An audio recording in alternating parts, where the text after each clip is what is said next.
If you're going through a season of patience right now, where you're just waiting on the Lord and you're just waiting for something to happen, you're just waiting for something to happen. You're just like going through the motions and nothing new is happening.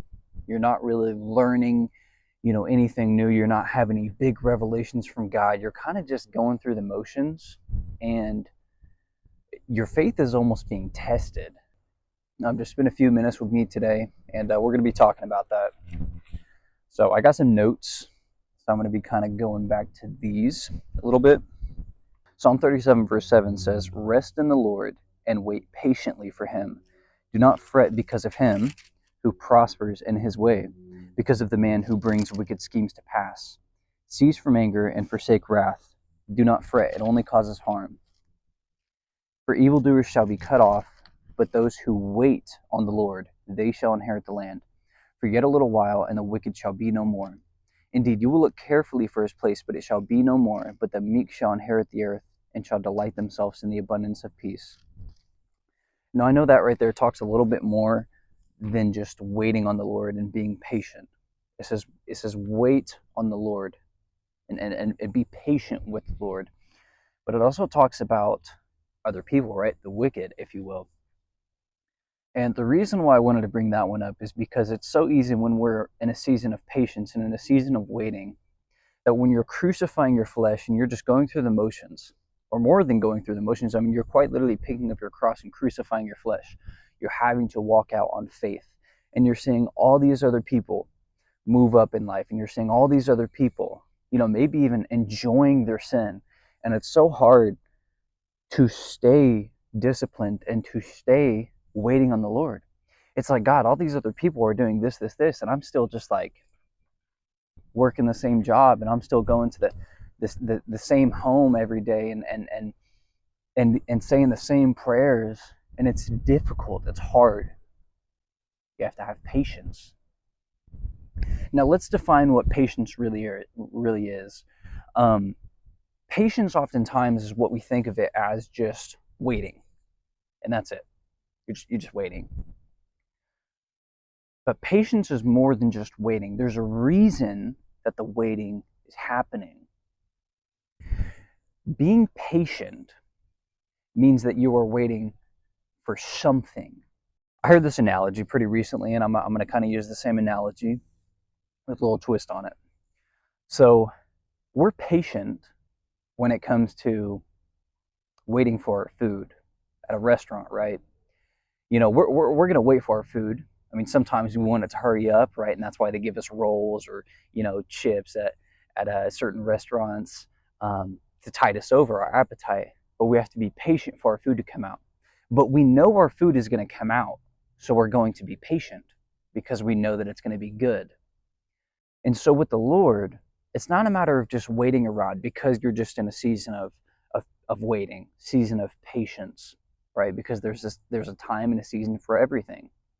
But you're waiting and being patient on the Lord because he is doing something, because he is working behind the scenes. This whole time that you're waiting and being patient on the Lord, it's not for just no reason. There's a reason that he is making you wait. There is a reason that he is making you learn patience.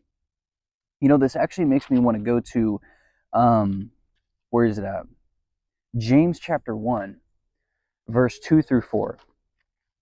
So James chapter 1, verse 2 through 4, it says, "My brethren, count it all joy when you fall into various trials, knowing that the testing of your faith produces patience.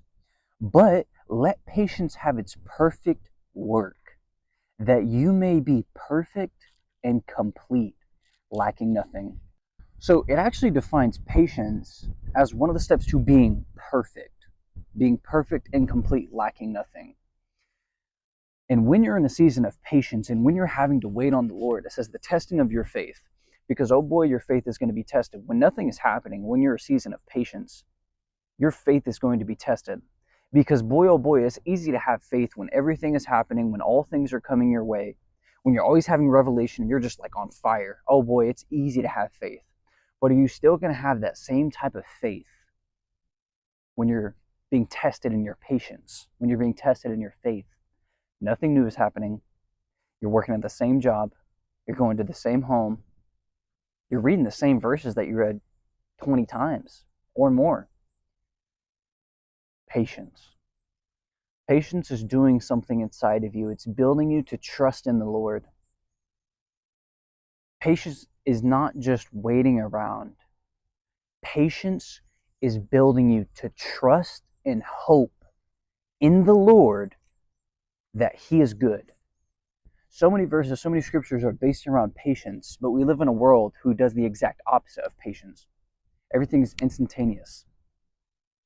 But if you notice, the best things in life take patience.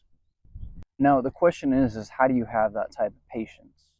How do you build your patience? How do you have patience, right? It's so easy to say just have patience. Just like anything, it's easier to say than to do, right? But this type of patience is not possible without the Spirit. Because we can say all day, okay, just wait on the Lord and be patient. But your flesh is not going to let that happen. Your flesh is going to be, I want it now. Give me it right now. That's why patience is one of the fruit of the spirits, or, on the other hand, long-suffering. It's also known as long-suffering. Romans chapter 8, verse 24, 25 says, "For we were saved in this hope. But hope that is seen is not hope. For why does one still hope for what he sees? But if we hope for what we do not see, we eagerly wait for it with perseverance." So right here we learn that this perseverance, this patience, this hope is something that we don't see. It's something that we know is there, but we don't see. So ultimately, that's what patience is. And only this is possible with the Spirit of God, that He will give you this hope, this trust, this belief that it will come to pass. And not even just that, but that through the testing of your faith, through your trials, that this is testing your faith, producing in you patience, and giving you this hope. Just like you're waiting for your food. You know it's coming out. Same thing with patience. Waiting on God and being patient is trusting and knowing that God is good, that God is faithful, and you're having this hope, looking and knowing that something is coming to pass. Patience is not just sitting and waiting around. It's keeping that same faith, that same hope, and that same trust in God. He's cooking up something. Let Him cook and do your part as well. Continue to trust, continue to believe, and continue to have that same exact faith as before. And whatever you're waiting for will eventually come. So, my friend, if I can end it off in one thing, have patience and faith in the Lord. If you haven't put your faith in Jesus Christ, do it. Jesus Christ loves you so much. And see you next time. Peace.